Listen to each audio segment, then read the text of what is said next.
Everyone, good morning, welcome back to my channel. কেমন আছো তোমরা সবাই? আজকে আমি সকাল সকাল ব্লগটা স্টার্ট করছি। তার একটাই কারণ আমি ফার্স্ট টাইম আজকে বানাবো উপমা। তো ভাবলাম তোমাদের সাথে আমি শেয়ার করি।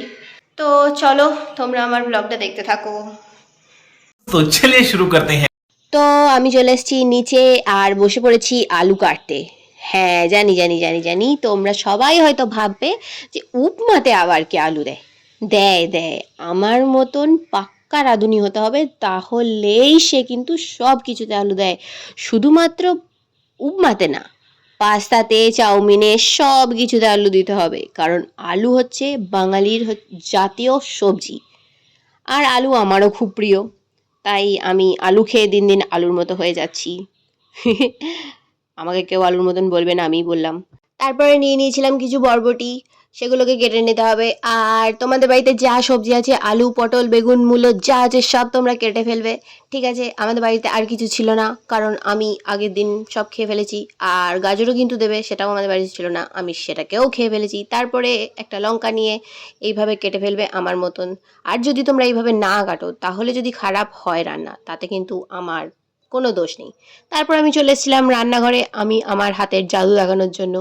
আর খুন্তিটাকে নিয়ে আমি একটু এদিক ওদিক করে প্র্যাকটিস করে নিচ্ছিলাম।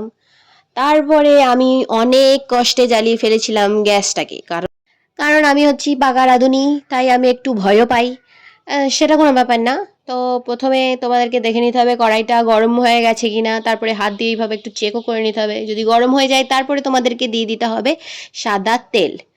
আর তারপরে তোমরা কি করবে, তোমাদের বাড়িতে কেটে রাখা সমস্ত সবজি, ওই যে বললাম তোমাদেরকে আলু, পটল, বেগুন, মূলো সব সবজি কেটে নিতে হবে। আমি দিদি তো কি হয়েছে, বাট তোমাদেরকে দিয়ে দিতে হবে আলু, পটল, বেগুন, মূলো সব কেটে রাখা সবজিগুলোকে তোমাদেরকে তেলের মধ্যে দিয়ে দিতে হবে। আর তেলের মধ্যে দিয়ে দেওয়ার পরে তোমাদেরকে নিয়ে নিতে হবে খুন্তিটা, আর খুন্তিটাকে নিয়ে তোমাদের হাতের জাদু দেখাতে হবে। কিভাবে, ভালো করে নেড়ে চেড়ে ভালো করে নাড়তে হবে, কিন্তু একটুখানি নাড়লে কিন্তু একদম হবে না, ভালো করে খুন্তিটা দিয়ে নেড়ে চেড়ে মিক্সড করে নিতে হবে। ঠিক আছে, আমি কিন্তু এখানে ভালোভাবে মিক্সড করে নিয়েছি। আর তারপরে আমি দিয়ে দিয়েছিলাম পরিমাণ মতো হলুদ। তো আমি কিন্তু আগে থেকে তোমাদের একটা কথা বলে দিচ্ছি, যদি তোমরা আমার মশলা দেওয়ার পরিমাণের উপর ভিত্তি করে তোমরা তোমাদের রান্নায় সেই মশলার পরিমাণটা দাও, তাহলে কিন্তু আমার তাতেও কোনো দায়িত্ব নেই, কারণ সেই রান্না যদি তোমাদের খারাপ হয় আর সেই রান্না খেয়ে তোমাদেরকে যদি কেউ পেটায়, সেই দায়িত্ব কিন্তু আমি নেব না। ঠিক আছে, তো আমি দিয়ে দিয়েছিলাম হলুদ। হলুদ দিয়ে দেওয়ার পরে ভালো করে আবার সেই খুন্তি নিয়ে হাতের জাদু দেখানো শুরু করে দিয়েছিলাম আর মিক্সড করে নিয়েছিলাম। তারপরে তোমাদেরকে দিয়ে দিতে হবে নুন।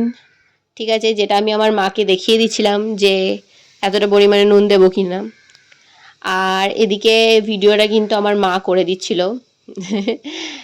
তো ঠিক আছে, চলো যাই হোক, রান্নাটা মন দিয়ে করতে হবে, উল্টোপাল্টা বকলে হবে না। তো ভালো করে মিক্সড করে নেওয়ার পরে মা আমাকে বলছিল যে জল দিয়ে দে, জল দিয়ে দে, জল দিয়ে দে, কিন্তু আমি তাও পাকামো করছিলাম অনেকক্ষণ ধরে যে না না না না, ভালো করে মিক্সড করি। ঠিক আছে, তারপরে আমি দিয়ে দিয়েছিলাম সেখানে জল। ঠিক আছে, তোমরাও জল দিয়ে দেবে। আর জল দিয়ে দেওয়ার পরে তোমরা কিন্তু ঢেকে দেবে ভালো করে। ঠিক আছে, যাতে আলুগুলো বা তোমাদের যা যা সবজি দেবে সেগুলো যেন সিদ্ধ হয়ে যায়। আর সিদ্ধ হয়ে যাওয়ার পরে তোমরা কি করবে, সিদ্ধ হয়ে যাওয়ার পরে সেখানে দিয়ে দেবে চিনি। যদি তোমাদের মন না হয় তাহলে তোমরা দিতেও নাও পারো, কিন্তু চিনি দিলে কিন্তু টেস্ট হয় ভালো। তো চিনি দিয়ে দেবে। আর তারপরে দিয়ে দেবে সবথেকে মেন ইনগ্রেডিয়েন্ট হচ্ছে সুজি। সুজিটাকে দিয়ে দিয়ে তোমাদেরকে কিন্তু সবথেকে ভালো করে এই জায়গায় ভালো করে মিক্সড করতে হবে। ঠিক আছে, কিন্তু একই, আমি তো বানাতে গিয়েছিলাম সুজির উপমা, কিন্তু আমি কেন এইভাবে সুজির ঘ্যাট বানিয়ে ফেললাম তা কিন্তু আমি জানি না। তো এবার আমাদেরকে সুজির ঘ্যাটটা থেকে সুজির উপমায় পরিণত করতে হবে। তার জন্য কি করতে হবে, তার জন্য করতে হবে হচ্ছে গিয়ে গ্যাসের ফ্লেমটাকে আমাদের আগে সবার আগে বাড়িয়ে নিতে হবে। ঠিক আছে, গ্যাসের ফ্লেমটাকে বাড়িয়ে নেওয়ার পর তোমাদেরকে কিন্তু ভালোভাবে মিক্সড করতেই হবে। মানে হচ্ছে গিয়ে খুন্তিটাকে তোমাদেরকে চালাতে হবে ভালো রকমভাবে, যাতে যে জলের পরিমাণটা আমি বেশি দিয়েছি, হ্যাঁ তোমরা হয়তো কমও দিতে পারো, কারণ আমি তো পাকা রাঁধুনি, সেই জন্য আমি একটু বেশি জল দিয়ে ফেলেছিলাম। তো সেই কারণের জন্য আমি এখানে খুন্তিটাকে ভালো করে নেড়ে চেড়ে, যাতে যা জলটা ছিল সেটা একটু শুকিয়ে গিয়ে সুজির ঘ্যাট থেকে সুজির উপমায় পরিণত হয়। তো তারপরে কি করতে হবে, ভালো করে মিক্সড করে গ্যাসটাকে বন্ধ করে দিতে হবে। তাহলে কিন্তু তোমাদের সুজির উপমা রেডি হয়ে যাবে। এরপর আমি কিন্তু একটা প্লেটে সুজির উপমাটাকে তুলে নিচ্ছি, কারণ এবার তো টেস্টও করতে হবে, তাই না? ও দাঁড়াও, এটাকে আমি আগে প্লেটে তুলে নিই, তারপর তোমাদের দেখাচ্ছি। এই যে দেখো, এটা রেডি হয়ে গেছে। আর তোমরাই কমেন্ট করে বলো এটা সুজির উপমা হয়েছে নাকি সুজির হালুয়া হয়েছে নাকি সুজির ঘ্যাঁট হয়েছে। এবার আমি টেস্ট করে তোমাদেরকে বলবো এটা কীরকম হয়েছে খেতে। দারুণ হয়েছে।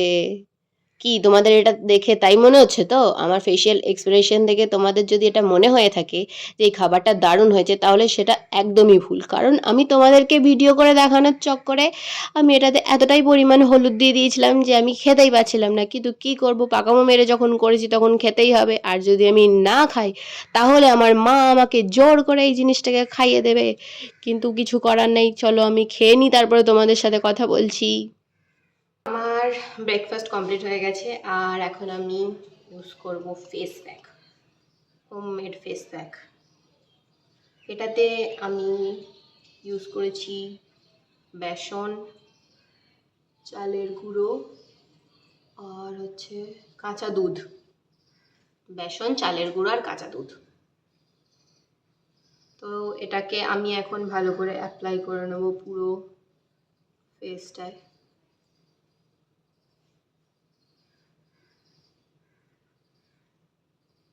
এটা কিন্তু খুব ভালো কাজ দেয়, তোমরা ইউজ করতে পারো। এটা খুবই ভালো কাজ দেয়।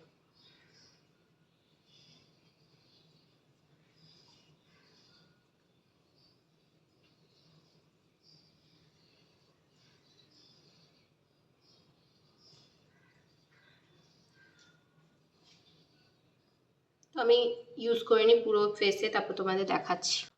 তো আমি আমার ফেসে পুরোটা ভালো করে ফেস প্যাকটা অ্যাপ্লাই করে নিয়েছি। তবে একটা কথা, এটা কিন্তু 10 থেকে 15 মিনিট রাখতে হবে, তারপরে তোমাদেরকে এটাকে ধুয়ে ফেলতে হবে।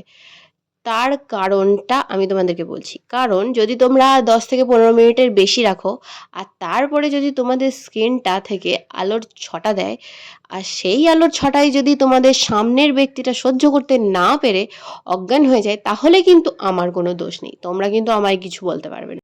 দাঁড়াও, ফেসটাকে ক্লিন করে তোমাদের দেখাই।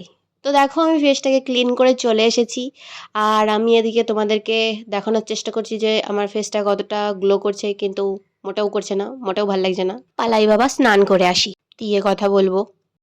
তো আমার স্নান করে দুপুরের লাঞ্চ কমপ্লিট হয়ে গেছে আর আমি এখন যাব একটু ঘুমাতে। এছাড়া আর কি কাজ? তো আজকের মতো এখানেই ভিডিওটা আমি শেষ করছি। তোমাদের যদি আমার ভিডিও ভালো লেগে থাকে তাহলে আমার চ্যানেলটাকে সাবস্ক্রাইব করে দিও আর আমার ভিডিওতে একটা ছোট্ট করে লাইক, কমেন্ট, শেয়ার করে দিও। দেখা হচ্ছে পরবর্তী ভিডিওতে। টাটা।